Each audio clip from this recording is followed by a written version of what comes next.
본문 말씀을 통해서 결정적 순간마다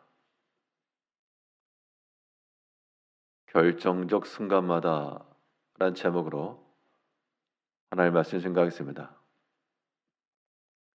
선과 악의 구도로 이루어진 여러 스토리들을 보게 되면 선한 마음을 지닌 사람들이 어려움을 당합니다.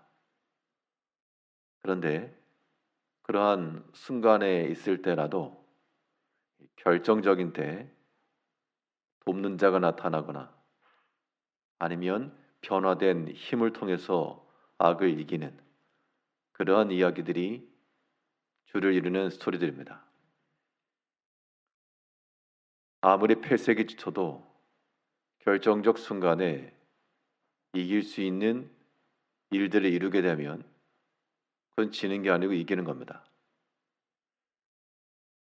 우리 신앙의 이 영적 싸움에 있어서도 우리가 지는 것처럼 보이고 수세에 밀린 것처럼 보이고 어려운 상황 가운데 놓인 것처럼 보여도 그러한 때마다 결정적 순간에 등장해주는 그러한 승리의 요소들, 그런 것들을 우리가 잘 소유한다 그러면 어떠한 때라도 이겨낼 수 있는 힘을 얻을 겁니다.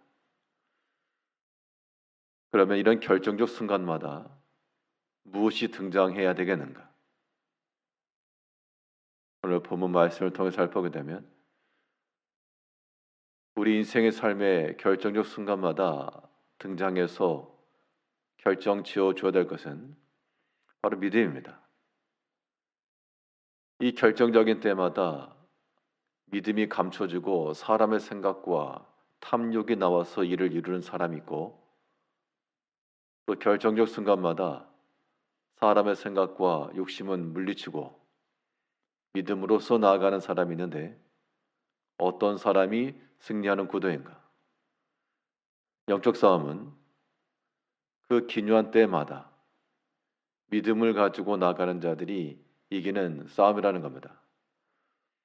오늘 본문의 내용은 이 나사로의 죽은 지 나흘 때 되었고 이미 부패하여 냄새가 나는 그때 예수님께서 마르다와 마리아 가정으로 들어가지 않으시고 마을 어귀에 서서 그들과 유대인들이 함께 나오는 것을 기다리셨다가 이제 죽은 나사로를 불러내는 장면입니다.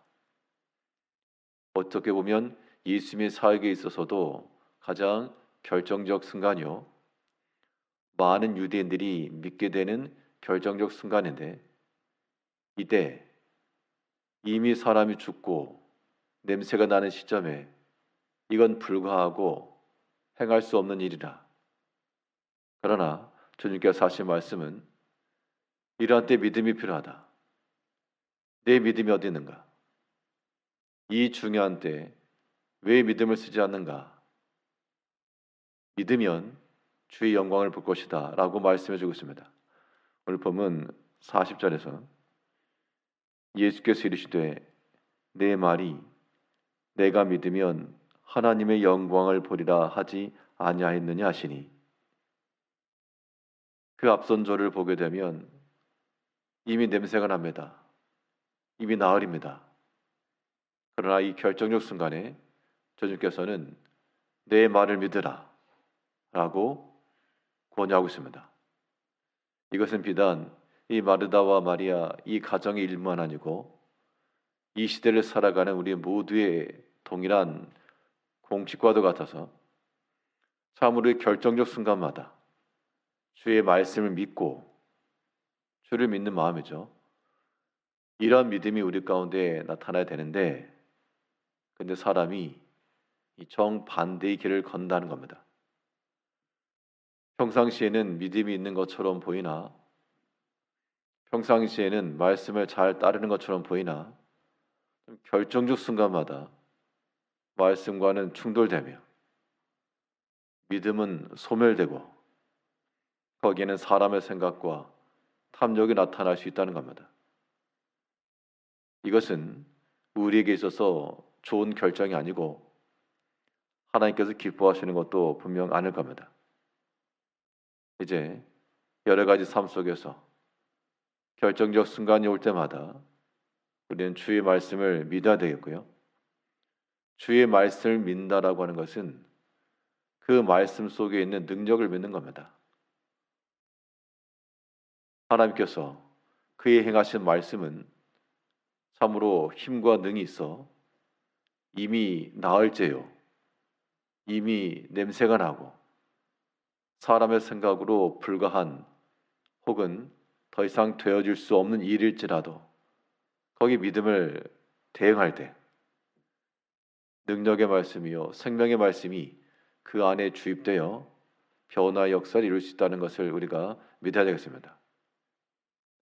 이제 어떤 때라도 우리에게 맞는 키워드 같이 중요하고 위급하고 또 어려운 순간마다 그런 결정의 때마다 우리의 믿음이 나타나 그 믿음으로써 이 모든 것들을 이겨내며 하나님께서 나타내시는 그 영광 가운데 들어갈 수 있는 우리가 되어야 되겠습니다. 뿐만 아니라 이 우리의 결정적 순간마다 또 무엇이 등장해야 될 것인가?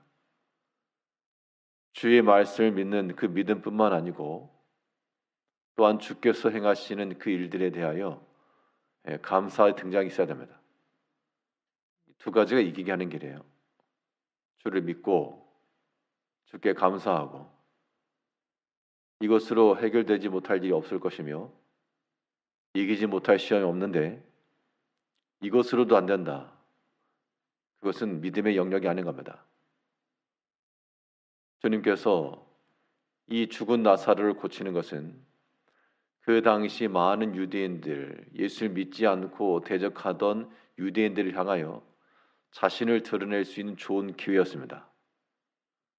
그러면 그 사람들 앞에서 죽은 자를 내가 살린다 하고 나사로를 살리셨어도 조금도 이상할 것이 없고 그의 능력으로 못하실 것도 없었으나 그러나 주님께서 이 중차대한 때, 이 결정적 순간에 자신을 위해서 그의 능력을 쓰지 않으시고 도리어 하늘을 우러러 하나님께 감사하시고 아버지의 이름과 하나님께서 이루시는 일임을 사람들 앞에 드러내며 오직 하나님께 영광을 돌리신 겁니다. 오늘 본문 41절을 보면 돌을 옮겨 놓으니 예수께서 눈을 들어 우러러 보시고 이르시되 아버지여 내 말을 들으시는 것을 감사하나이다. 항상 내 말 들으시는 줄을 내가 알았나이다. 그러나 이 말씀하옵는 것은 둘러선 무리를 위함이니 곧 아버지께서 나를 보내신 것을 그들로 믿게 하려 함이니이다. 지금 문제는 유대인들이 예수를 믿지 않았다는 겁니다. 예수님의 위상을 높이고 그의 모든 말의 권세를 위해서라도 나사로에 나오라. 그 장면만 연출되었어도 많은 사람들이 믿고 높였을 것이나 주님께서는 그 영광을 예수님께서 받지 않으시고 굳이 말씀하지 않아도 될 법한 그 상황 속에서 예수님께서는 결정적 순간으로 하시고 거기에서 하나님께 감사하시고 눈을 들어 우러러 보시고 아버지여 내 말 들으신 것을 감사하나이다. 이것은 아직 나사로가 나오기 전입니다. 죽은 자가 살아나기 전에 이미 하나님 아버지 앞에 감사했고 또 그의 행하신 일들을 보고 많은 유대인들이 믿었다 그랬습니다. 이것은 곧 예수께서 행하신 것을 통해서 예수님의 영광이기도 하고 또 둘러선 많은 사람들이 하나님께서 이런 능력과 역사를 주셨다. 또한 하나님을 높이는 계기가 된 겁니다. 이런 결정적 순간마다 우리에게서 하나 앞에 감사함이 나타나고 하나님께 영광 돌리는 것이 돼야 되겠는데 우리는 어찌된 영문들인지 이 결정적 순간마다 꼭 원망이 이루어지고 중요한 타임마다 이러한 자기 영광이 먼저 우선되고 이것은 결코 바람직하고 유익한 신앙의 모습이라 볼 수 없습니다. 우리가 주를 따라가는 주의 자녀들이므로 주님께서 보이신 그 믿음의 예를 따라 결정적 순간마다 주의 말씀을 믿으라 하셨으니 그 말씀을 믿는 선택이 있어야 되겠고 또 이 결정적 순간에 하늘 우러러 감사하셨으니 일이 되기 전이라도요. 여전히 죽은 나사로는 무덤에 있었으나 하나님 아버지 앞에 감사하신 것처럼 이제 우리 모든 삶에 있어서 어떤 때라도 주의 말씀을 믿는 그 믿음 등장하게 하고 우리 입을 열어 하나님 앞에 감사의 기도를 올림으로 어떤 때, 어떤 순간 시험 가운데 무너지지 않고 다 믿음으로 이겨내며 주 안에서 평안과 감사와 기쁨으로 살아가시는 성도님들 되시길 바라겠습니다. 기도하겠습니다.